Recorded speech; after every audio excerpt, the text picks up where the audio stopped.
aquí, és la publicació, estem molt contents, del resum de l'anuari SIPRI 2025 i ens hem volgut sumar a aquesta presentació amb també la setmana de Desarmament de Nacions Unides, pensàvem que era l'ocasió adient per fer-ho. Es tracta de la 19a ocasió en la que FundiPau portem a terme la publicació del resum de l'anuari del SIPRI, una publicació de referència.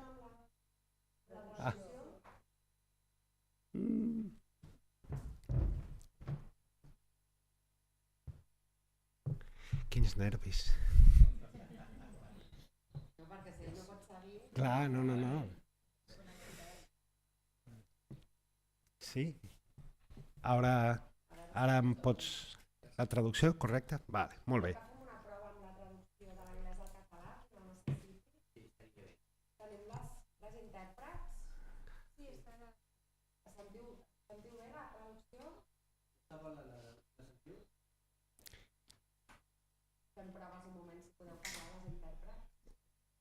Bé, ells estan escoltant, clar, però...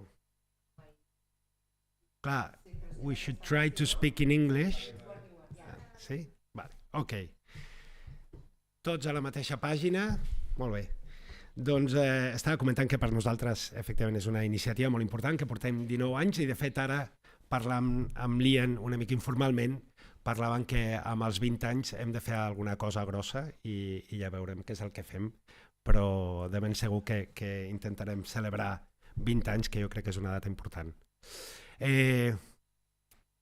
Tanmateix, el que també ens porta aquí, i jo crec que és important ressaltar-ho, és el fet de que hi ha una fal·làcia cada vegada més extesa, malauradament, a les nostres societats, i és la idea de que més seguretat la podem assolir mitjançant més armament.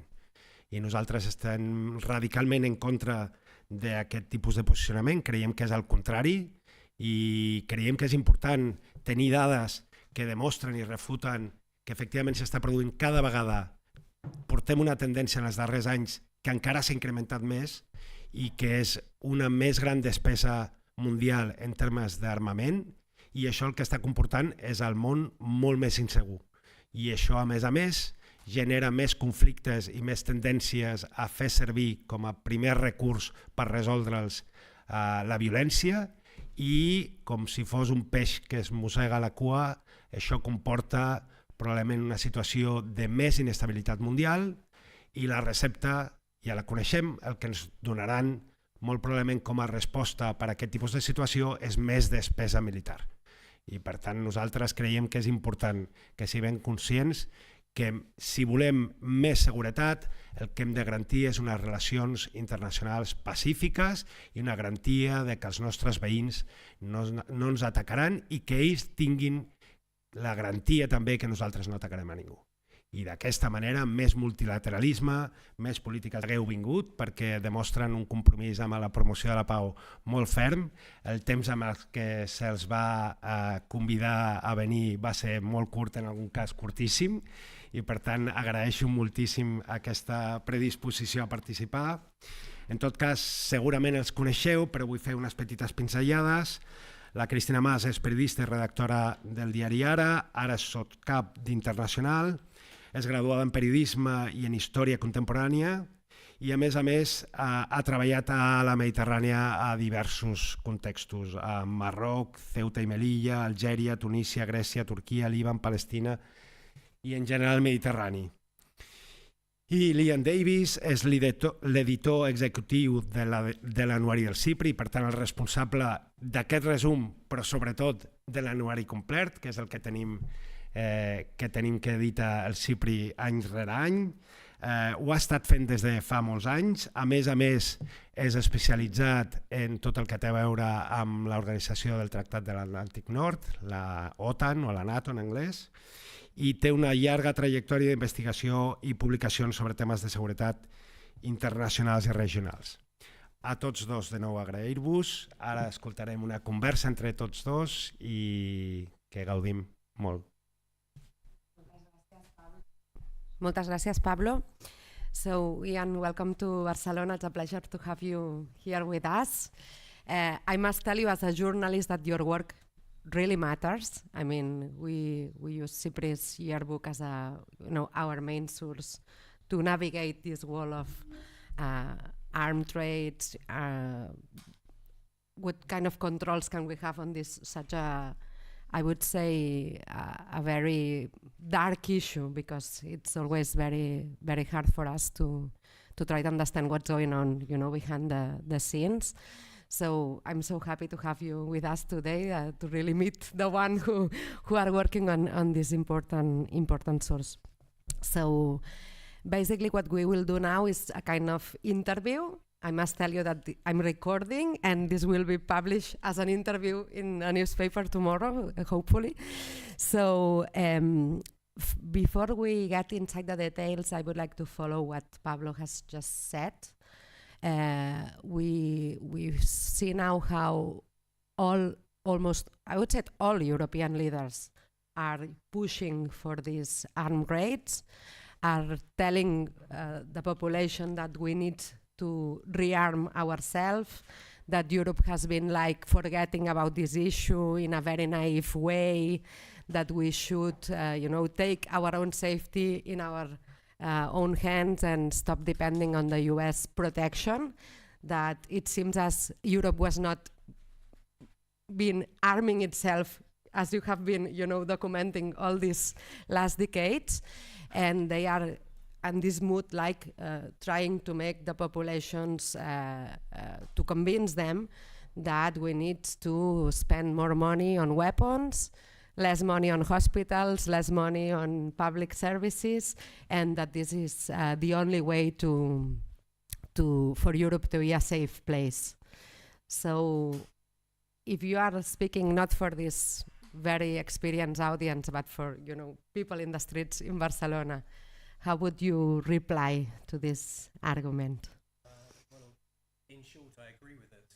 The evidence that the SIPRI yearbook provides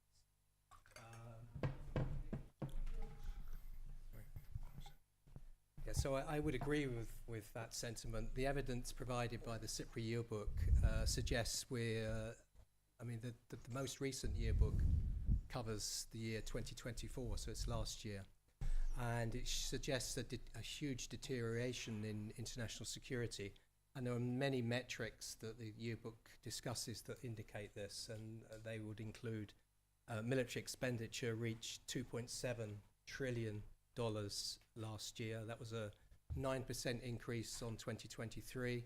It's a record increase for any period. It's the 10th consecutive increase, and that was largely driven by NATO military spending and European increases in military spending.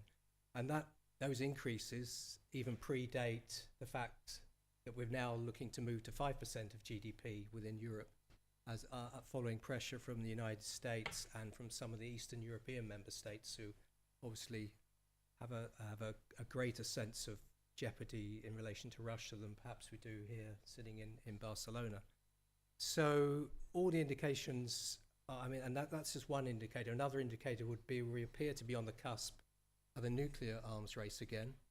The good news on the nuclear weapons front is that since the mid-1980s, we've reduced the number of nuclear warheads by about 75%.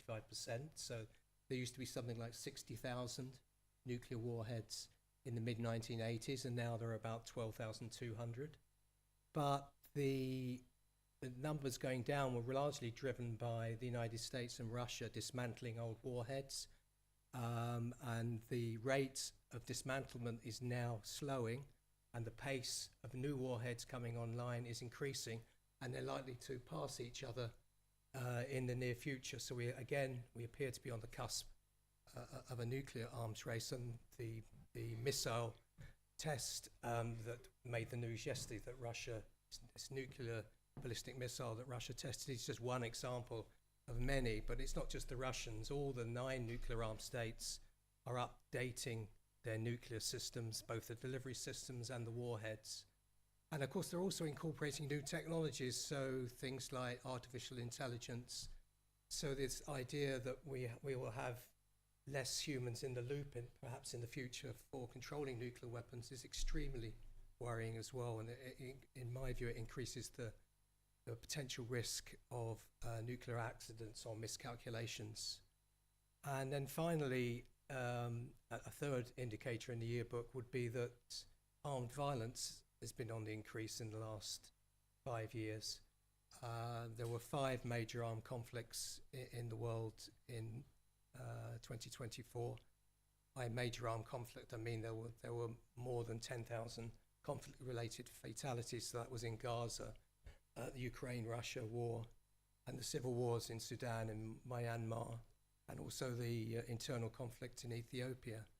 And so the numbers have been going up in conflict fatalities around the world as well. So for all these reasons, I mean, armaments are not providing security, they're leading to insecurity.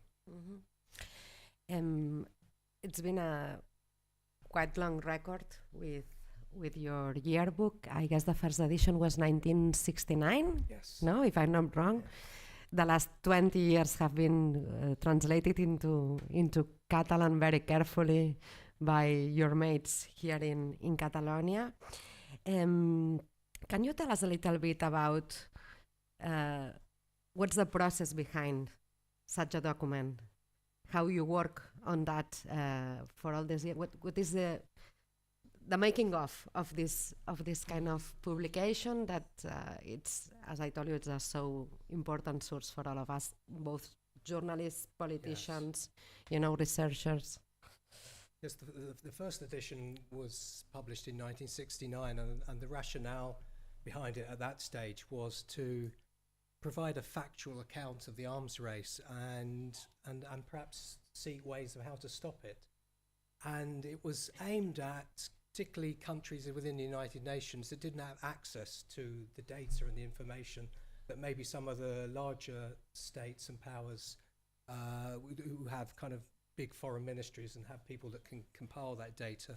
So it was trying to level the playing field within the United Nations system to provide this data for other countries. And that rationale still exists. And I think in recent years, given we've moved into a context of disinformation, some call it the post-truth world. I don't see how you can be, we need to be basing our decision-making on facts. So I think that the yearbook's become even more important in recent years because of that.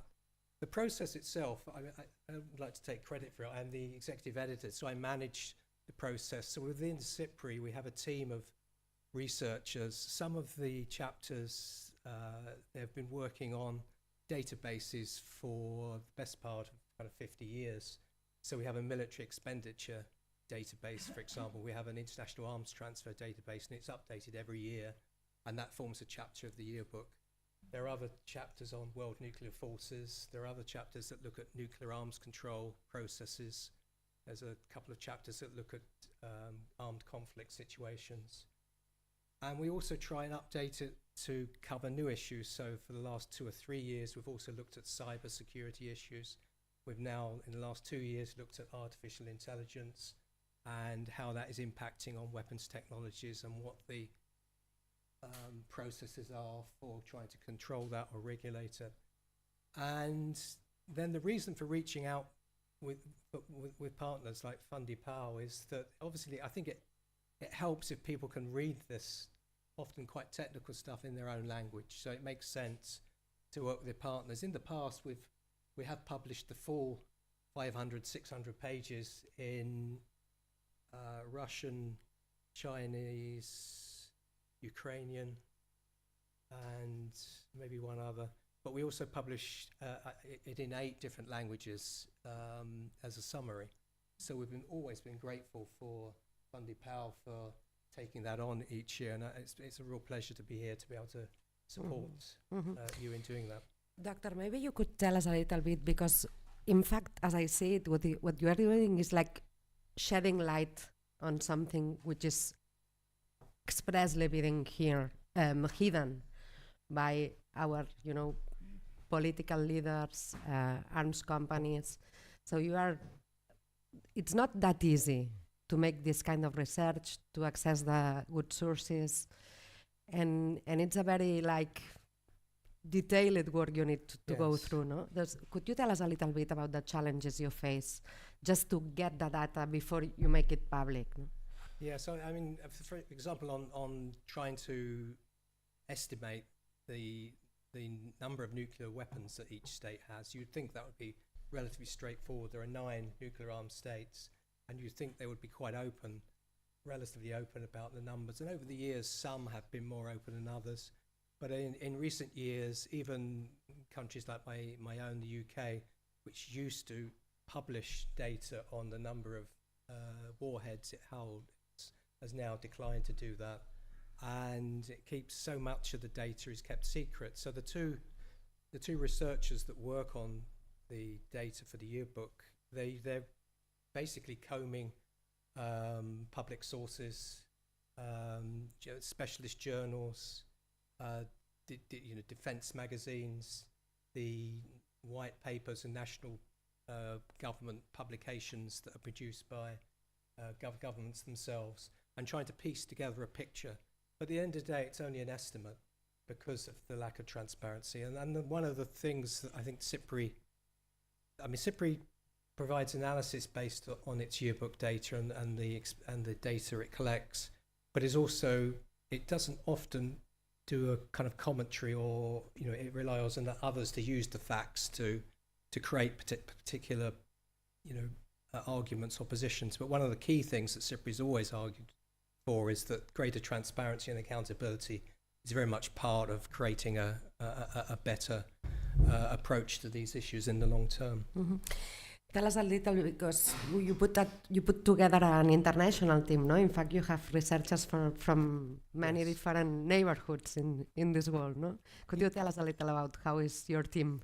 Yes, I mean, I guess they're recruited on the basis of their knowledge in a particular subject, but it is a very international organisation. It's obviously based in Sweden. When it was first set up, it was almost entirely funded by the Swedish government, but now this Swedish government grant has been frozen for many years. So we now probably rely 30% of the total Swedish the SIPRI budget is based on funding from the Swedish government, and the rest is acquired through as most think tanks and other organisations do. They raise funding from private sources or governments for specific projects. So yes, I think the yearbook itself, we have probably 35 to 40 authors that work on each chapter.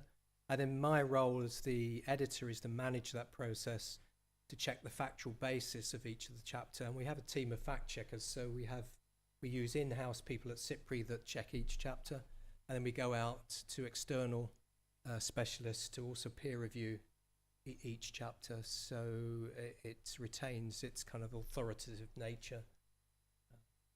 I would like to be in one of your Zoom meetings,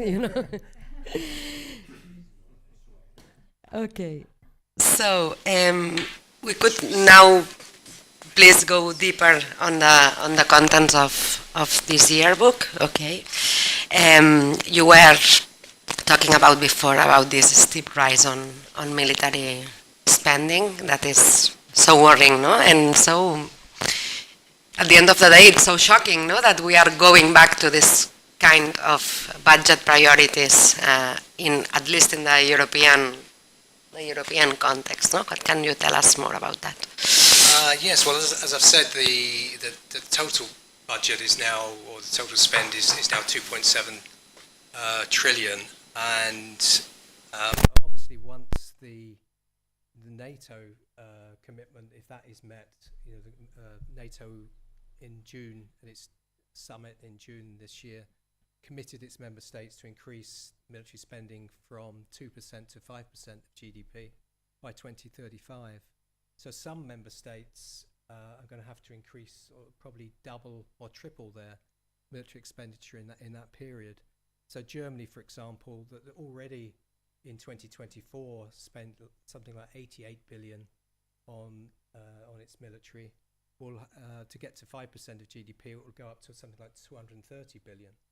Now, it seems to me crazy that we're asking Germany to rearm at that sort of level at a time when it sends out kind of, it'll increase the paranoia in the Kremlin, and you just end up with a action-reaction. So the Russians will spend more, the Chinese will spend more, others, maybe even European member states will be concerned that Germany is spending that sort of level of money.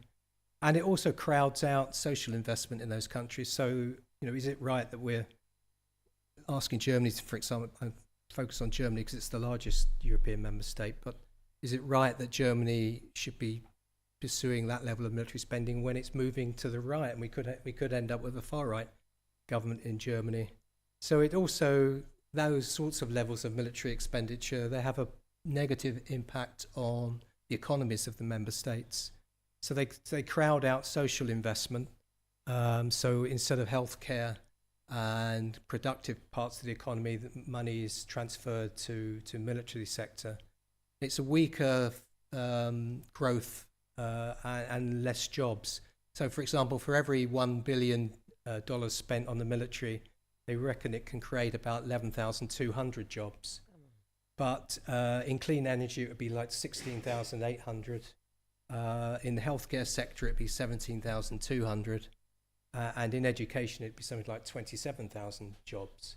So we're always fed this argument that in economic terms, they talk about Keynesian economics, that you use public sector to grow the economy, which is all good and fine. But this is a military form of Keynesianism. They're arguing that you boost the military sector not only to provide security, but also to boost jobs. And that is only a limited reality.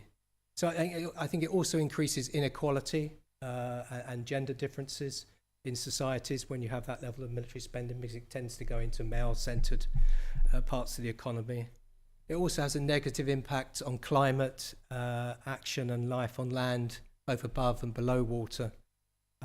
Global greenhouse emissions by the military are, again, of all the sectors in the economy, the military is one of the few areas where they're not required to present data on their impact on the climate, but estimates put it at something like 3.5 or 7% of total greenhouse gas emissions are caused by the military. And of course, if we're going to look to double the military in the next 10 years, then that level will arise. And it's also been calculated that wealthy nations spend about 30 times more on the military than on climate finance for vulnerable countries. So again, it's crowding out investment in other areas. And so broadly speaking, it has a negative impact on peace and justice and strong institutions. So instead of working through the United Nations, working through diplomacy, working through cooperative approaches to security, you end up supporting military approaches, which, as I think Pablo said in his introduction, just leads to greater mistrust and security dilemmas and arms racing. It was so meaningful what you said, because we need to...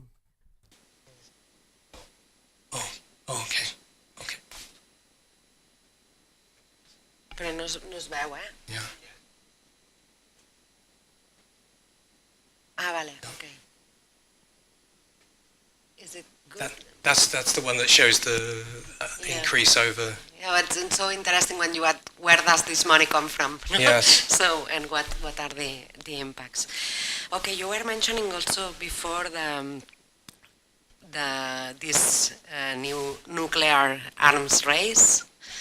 Also so worrying, we thought that we are, I remember when I was talking to Karma and others that you were so optimistic, no? Some years ago when it seemed that, but let's say like, yes. Not 5 years ago, no? The message was, no, this is working well, no? The world is aware. It seems that we are, putting on place the mechanism to avoid that, and it seems that nuclear warfare has been like so normalized. It's very much in the speech of the public leaders too. We have seen in Ukraine even some nuclear facilities, yes, like Zaporizhzhia being very close, in the middle of the battlefield. Yes. So things that seem so, impossible, and now they are part of our daily reality. Yes, I think one of the attacks on on the nuclear power plants in Ukraine is something we talk about in the yearbook, and obviously it's been internationally condemned, and the regulatory body, the International Atomic Energy Agency, has tried to put in place measures to protect those facilities, and by and large it has kind of worked. But every now and again you hear a story where there's been an attack on something like the generators, so there's been danger of meltdown at the plants and things like that. So, you know, given all the history of Chernobyl and other places, it's extremely worrying that those things happen. But within the context of nuclear weapons, it's interesting. It's an issue that has fallen off the agenda of most people. There was a YouGov poll published. YouGov is a opinion polling company in the UK. It published a poll a couple of days ago of 7 European countries, and they asked them what the threats they see to European ways of life. And of course it partly depended on where they were based. So people in Denmark, Lithuania and Poland, for example, over 50% said the main threat was from Russia, whereas in Spain and Italy, Russia, it was 20%, 25%. Interestingly, the nuclear threat from all the 7 countries, European countries in the poll, none of them were higher than 6 or 7%. And for me, you ask me what I think the core threats are to our societies at the moment. There are issues like inequality. There are issues to do with nuclear proliferation, and it's the climate. And the problem with the nuclear issue is twofold, really. You have what's known as horizontal and vertical proliferation. So horizontal proliferation is where more and more countries are looking to acquire nuclear weapons. So at the moment we have 9 nuclear armed states, and the most recent one to join the illustrious club was North Korea. But there's been debates in probably about 5 or 6 countries in the last 2 years about acquiring nuclear weapons. Of course, Iran, everybody knows about the debates in Iran, but Saudi Arabia,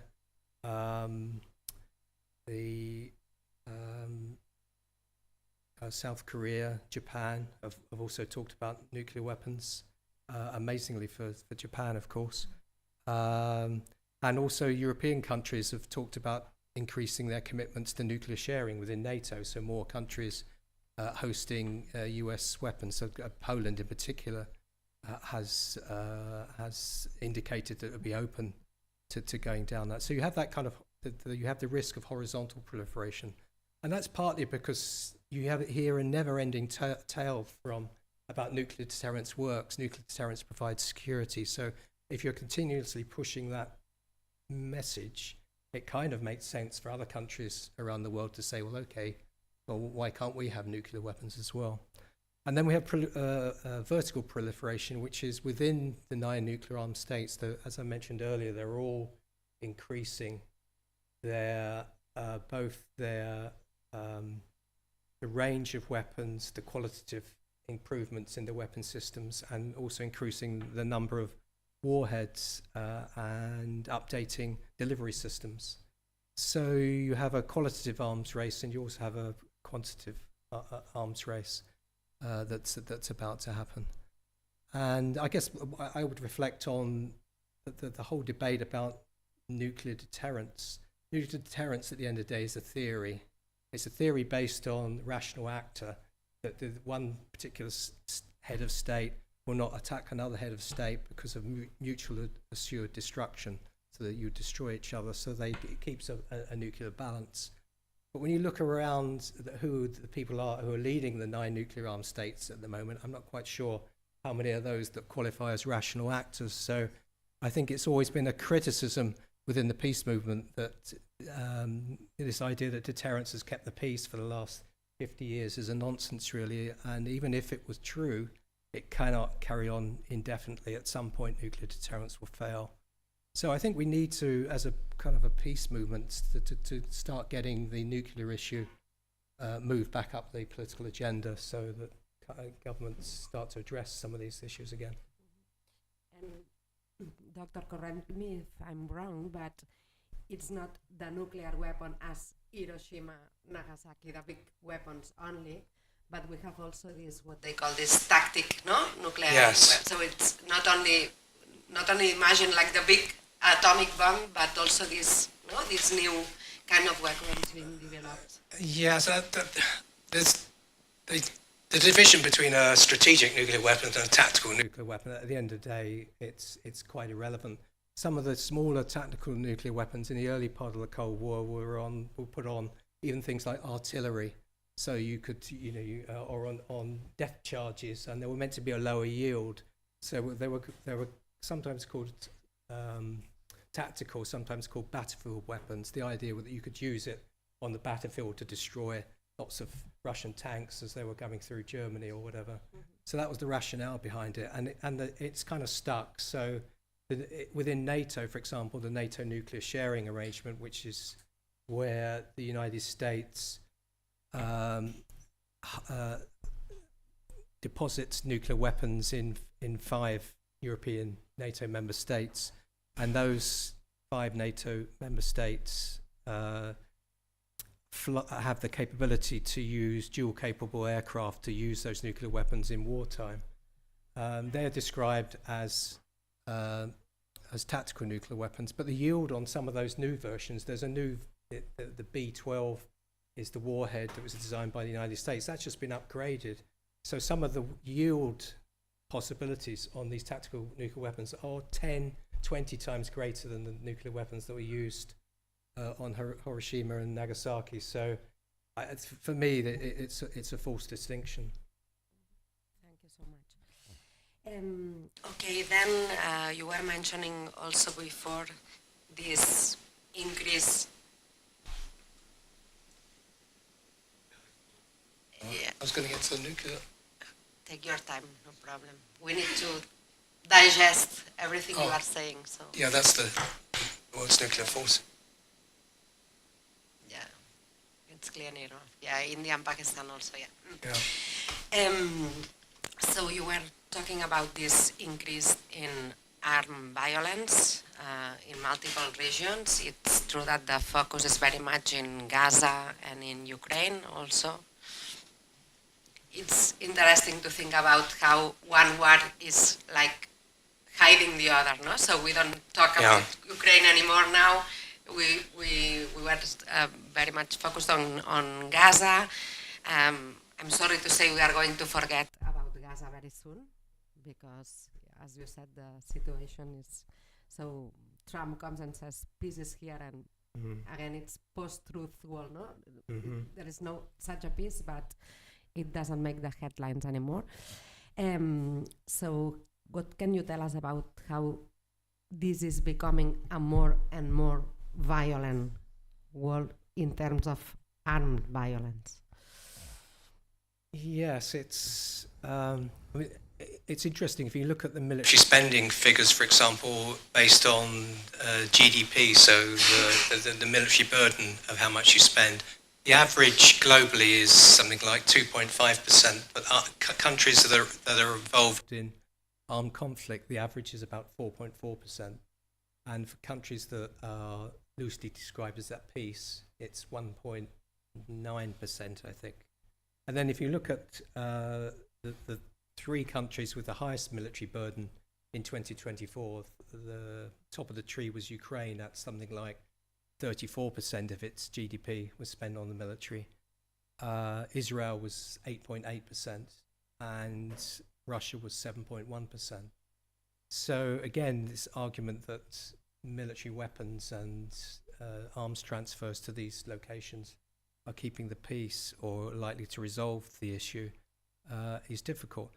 I mean, I think each armed conflict, I think we registered 49 armed conflicts in 2024 around the world, and for something to be regarded as an armed conflict in the yearbook, it has to have at least 25 what we call battle-related deaths in a year. So that number is quite low. So, and then we divide it up between major armed conflicts, which is over 10,000 deaths in a year, conflict-related deaths, and then low and medium. So it's, but each conflict is different. It's driven by different dynamics. I think one of the key trends in recent years is how armed conflicts have become internationalized. so that the conflict may be taking place in a particular location, or even within a part of a country, because many, I would say most armed conflicts are what we call intrastate, so they're within the borders of a particular country, but may not be affecting the whole of that country. So it may be a successionist dispute in a part of a country, or it may be a border dispute. But virtually all of the armed conflicts we looked at in 2024 had this internationalized dimension. Can you move closer, please, for the translation? Yeah. So all of these conflicts had an internationalized dimension to them.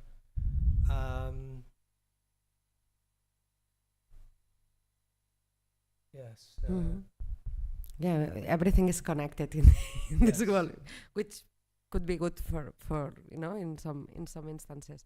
I mean, I think one of the interesting things is the double standards that apply in dealing with particular conflicts. For example, the level of sanctions were applied to Russia. Russia has been put before the International Criminal Court. Yet very little pressure has been applied to Israel in what appear to be kind of quite identical circumstances. So I think that is a difficult, particularly when the West likes to talk about living in a rules-based international order. That seems to be a degree of judgment about that. But clearly, I mean, I'm not a specialist on the Middle East, but I certainly think in the context of the conflict in Ukraine, I mean, the bottom line is, to what extent will more weapons and more sanctions applied to Russia change Russia's negotiating stance or improve the terms for Ukraine in any future settlement? I mean, it has to be ended by compromise at some point. Neither side can win. There are no winners in that war. There have been something like a million casualties. Ukraine is the most mined country in the world now, and we're talking in the hundreds of billions of dollars reconstruction costs in Ukraine. So there are no winners. It needs to be a compromise, and so we need diplomatic solutions.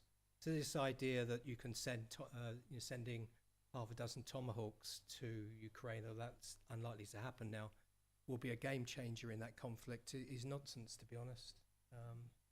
So weapons tend to exacerbate and create worse conditions. Now you were mentioning mines. This is another issue, no? How mines were like being banned. Yes. Everybody was very against that, and Ukraine has been a field to renormalize this kind of use of such weapons, no?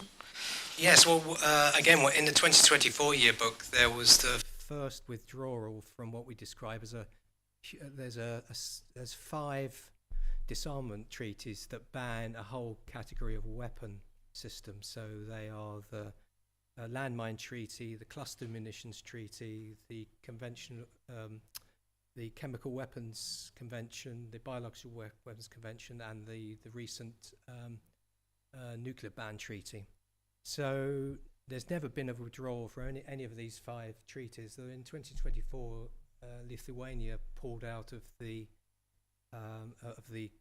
cluster munitions convention, and that's been followed up this year by 5 states pulling out of the landmine treaty. So there's usually a 6-month kind of cooling off period once you submit documentation to withdraw.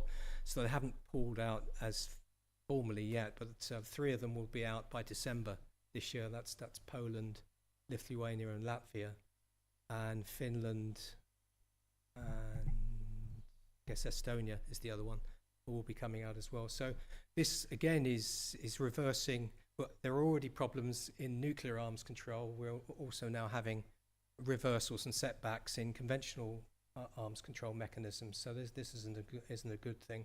I mean, yes, Ukraine has also threatened to withdraw, though there's a technicality that it's unable to legally withdraw from the treaty while it's at war. So, but it has been using landmines, and the United States has made about 7 separate transfers of landmines and cluster weapons to to Ukraine. But a lot the main use has been by Russia, of course. Yes, maybe an idea that comes to my mind now is this idea of how, if possible, how wars are being more brutalized, no? In fact, that we are seeing how civilians are directly targets.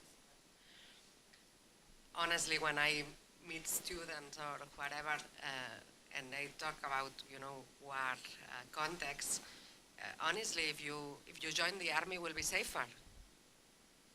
If you decide to join the army, you have more chances to survive than those who stay on the civilian front, no?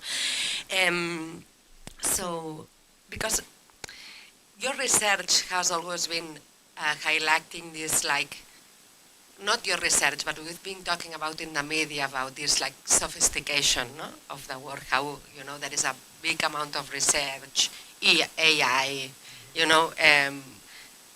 any kind of new warfare that was supposed to be more civilized. I know it doesn't work like way and that way, and that's how it's seen. So all this big public investment in research and developing of new weapons, at the end of the day, is ending up with more civilians being killed, not less civilians being killed, or that was warfare being even more brutal than before. So you don't know where is the front line anymore. The drones, I think, have changed all of that. The algorithm should be more rational, no? Taking decision, and it's not. I mean, we see how all these new technologies are being used to kill and civilians as a purpose, no? Not as an accident. Do you share this idea? Yeah, I mean, broadly, I think that does sum up where we are today.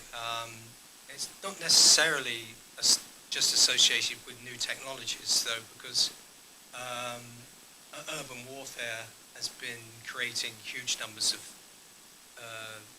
civilian casualties for many years. You see that we go back to the battles for Grozny, for example, or in some of the Iraqi cities which were attacked by American forces. So, of course, the war planners and the people who develop these weapons will argue that these are create greater sophistication, and they can enable better targeting. But in warfare, they tend to be used in combination with other traditional forms of weapons. So there is a campaign, for example, to develop controls on what they call explosive weapons in populated areas. The acronym is a terrible one called AWEPA. And there was a political declaration signed in 2 years ago. It was developed by the Irish government. And 80 countries have so far signed that particular declaration, which sets out a number of things to try and regulate the use of explosive weapons. So this, you're talking about mortars, you're talking about airstrikes. But the problem is the countries that are using these weapons are not the ones that are signing the declaration. So it's a question about how you apply pressure to countries that are using those sorts of weapons, and that's Israel, Russia, the United States. It's a number of the great powers, so-called great powers and I guess the way forward is for coalitions of the disarmament willing countries, groups of countries that believe in humanitarian principles, that believe in restraint, working together to produce alternative processes that hopefully some of these other countries will join when they see the benefits of them further down the line. I mean, it's a slim prospect for developing these kinds of things at the moment, but it's very difficult to see how we get progress without a number of like-minded countries trying to take forward some of these processes in the short term. Okay, is there any more good news you could share with us to finish from the yearbook? Come on, do your best, please. Gosh, that's a good question. I suppose maybe let's open it up for questions, and I shall think of something. Thank you so much. So, the floor is yours.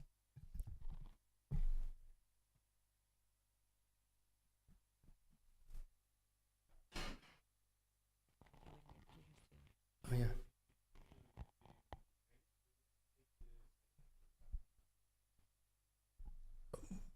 Would I say the same about the need for disarmament?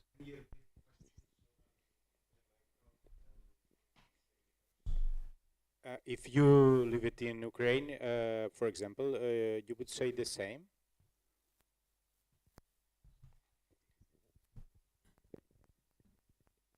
It depends what you're asking me to say, because I've said a lot. If you're, I understand that Ukrainians have to defend themselves against what was an illegal invasion by Russia. And I understand why European countries are supporting Ukraine with weapons and support and political support, and why they're putting pressure on Russia through sanctions and other measures. But for me, the bottom line is stepping outside of that conflict. And to be fair, there are Ukrainians that are arguing for different approaches to a continuation. I mean, how many more years of supplying weapons and sanctions do we continue to do before we expect something different to happen? Because Ukraine, it seems to me, highly, and most military experts seem to agree that it's highly unlikely that Ukraine will recover any of the territories that it's currently occupied by Russia, and the momentum, albeit quite slow, on the battlefield supports Russia at the moment. If the war's carrying on in February, it will have been going on almost as long as the First World War. So how long do we continue to go down this? It's almost like a black hole of supplying weapons and funding to keep a war going, which needs to be ended by compromise, and which increasing numbers of Ukrainians also want to see an end to the war. So I think, in addition to providing, and over the years, there have been many opportunities that have been lost. Even I think in March, after the first couple of months after the war broke out, there were opportunities for the war to end. I think they were quite close in Istanbul talks between the Russians and the Ukrainians, and depending on whose accounts you read, some of the European leaders put pressure on the Ukrainians to continue fighting the war rather than seek compromise at that stage. So, I mean, at the end of the day, all wars end in compromise. That neither side is going to win the war. Do you have a perspective on it as well? No, Right.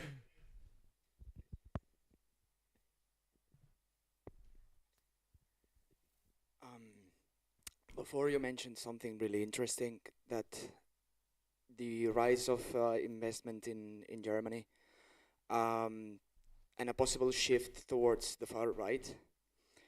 It's dangerous for Europe itself. I would like to pose you the question of, I believe from my standpoint, that the militarist doctrine at its most exacerbated from these far-right discourses that are arising in all of Europe. What threats do you think this poses to security in Europe in general, and what do you think is the expectation from the Kremlin of this shift towards authoritarian regimes in Europe, and therefore an increase in military spending? Yeah, I do think there's the rise in extremism in Europe is tied in part to increases in military spending, partly because it impacts on the economies. And I think part of the picture about rising extremism is to do with inequalities within countries and difficulties, and because of messaging over and scapegoating of migrants in countries as well. The dangers of military spending, particularly in NATO. If you look at NATO accounted for something like 55% of all global military spending. So, you know, we're looking at something like I can't think what the number is now, but anyway, it's a huge figure. And, so you've got to ask yourself, I guess, is the extent to which, you know, can NATO provide military security at those current levels? Does it need to go up to 5%? And I would argue that there isn't a need to go further. There may be certain capabilities that are missing within European militaries, by and large.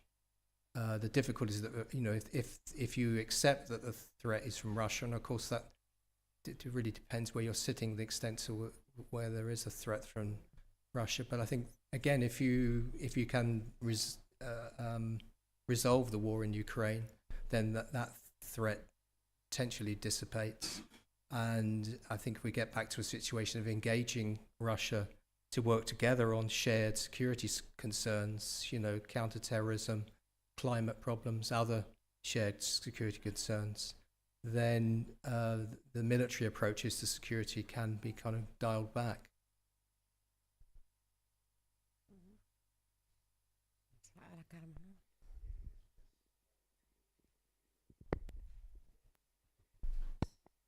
Okay, thanks. I have one question. Does this work? Yeah. Can you hear me? Well, I got this feeling that we are now in a situation where we are supposed to build our security with weapons, no? As we had to 40 years ago. So in Europe, we after the end of the Cold War, we saw that there might be an opportunity, a way to build a collective defense which was not based on armaments. I remember the debate in the 80s and 90s was very lively. And you remember the concept of common security by the Powder Commission. There we had this very harsh and tough bipolar world, and those ideas were very powerful, but they work against a very harsh environment because there's still the political confrontation between the two superpowers were there. When it was not there anymore, there were many prospects for a more secure order based on policies and a different security architecture. And we have a lot of proposals in the early 90s about different ways in which we could achieve security in Europe through non-aggressive or non-military means. So I remember that debate. Now we seem to be in a situation where, again, we're asked to use armaments to defend ourselves, in this case from Russia. Is there, maybe this is a difficult question, but is there any lesson learned in this 40 years or 30 years that we have lived that we can use in order to come up with something which is different from a simply military response to Russia? Did we learn something because that could help us propose admitting that maybe we have to rearm, et cetera, and we have to take our defense more seriously here in Europe and understand the security perceptions of our Western brothers, etc. Let's take that for granted. Is that something that we have learned we can use in order to respond to that 5% GDP, etc.? Thank you. Yeah, it's a great question. Yes, I do think it's in, and I've tried to have this argument a little bit within SIPRI itself. It's an opportunity to dust down some of the peace research basics that we applied during the Cold War, things like principles of common security, where it's about shared security, cooperation over conflict, and looking at non-military solutions, disarmament, and the concept of human security. All these kind of things were part and parcel of the Palm Commission and the common security kind of blueprint that came out in the early 1980s.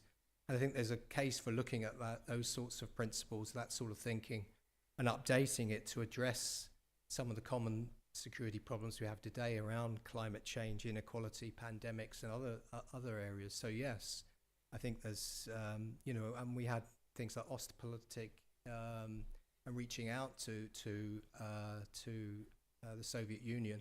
And interestingly, I think there was a level of dialogue amongst peace groups and amongst academics in the West and the East during the Cold War that doesn't exist at all today. And there's almost a Russia phobia to even consider engaging in conversations about looking at these kind of futures. I mean, I've looked at, for example, the Helsinki process and the role of the Organization for Security and Cooperation in Europe.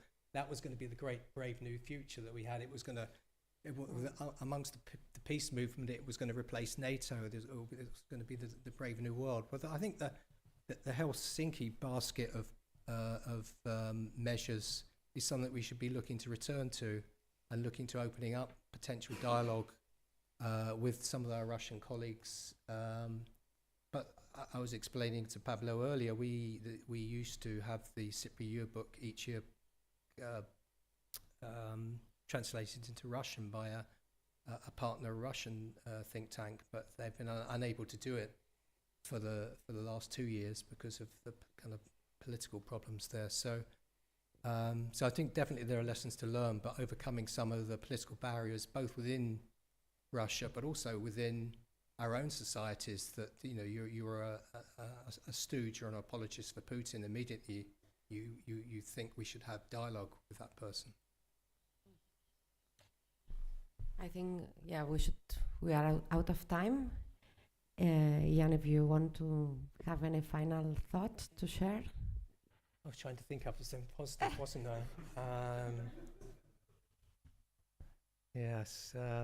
Well, the Russians have said that they would adhere to the New Start Treaty. It's I mentioned earlier. It's the last remaining bulwark against the US and Russians increasing their numbers of warheads, and that's due to end in March next year. And the Russians have said they're willing to extend it for another 12 months. So that maybe buys time for wiser heads to prevail within Russia and the United States on that particular issue. Bé, per acabar, agrair-vos molt, però també lligant una mica el que la Cristina li intentava treure-li sobre bones notícies. Òbviament, la diagnosi del que estem vivint i la situació a la que hem arribat no pot ser molt positiva, però també per a algunes persones que tenim una perspectiva més llarga, que es diu així,